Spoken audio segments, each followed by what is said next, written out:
Секатор торговой марки Grüntec, Германия. Модель называется Какаду. Секаторы 4-й сезон в работе.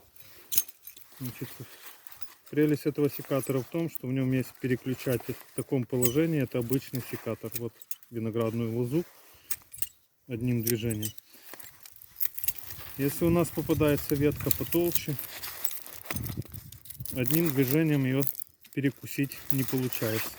Тогда мы переводим регулятор в режим храпового механизма вот этого. И при помощи раз нажатия, два, раз, два, мы перекусываем без труда толстые ветки.